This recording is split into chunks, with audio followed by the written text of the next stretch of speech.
আসসালামু আলাইকুম সবাই সবাই কেমন আছো? আশা করি সবাই ভালো আছো। আলহামদুলিল্লাহ আমরা সবাই ভালো আছি।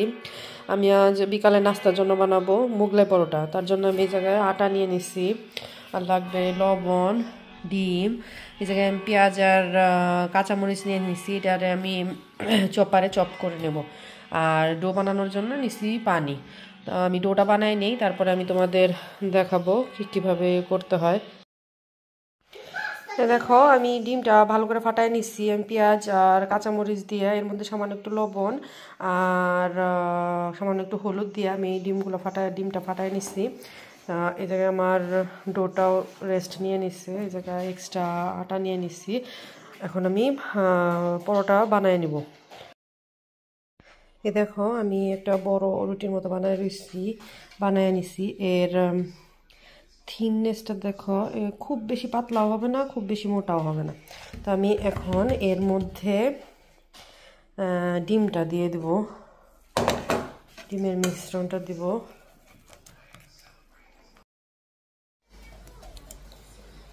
দেখো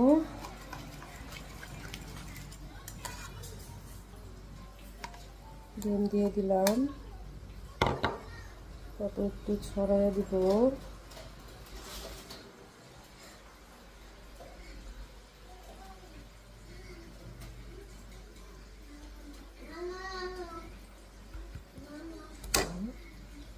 তারপরে এইভাবে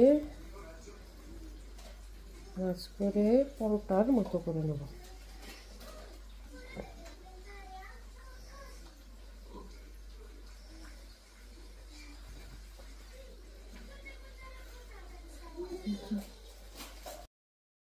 আমি ফ্রাই প্যানে তেল দিয়ে দিচ্ছি, তো আমি এখন এর মধ্যে ওই পরোটাটা দিয়ে দিব।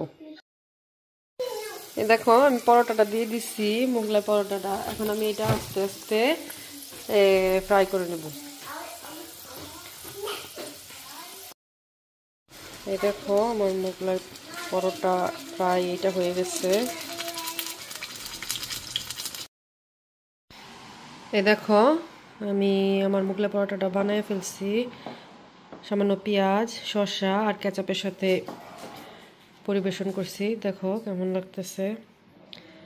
তো এই দেখো ভিতরেও গরম গরম, খুব মজা লাগে খাইতে। তো তোমরা ওইভাবে বানাইয়ে সবাইকে খাওয়াও। তো সবাই ভালো থাকো, আমাদের জন্য দোয়া করো। আল্লাহ হাফেজ।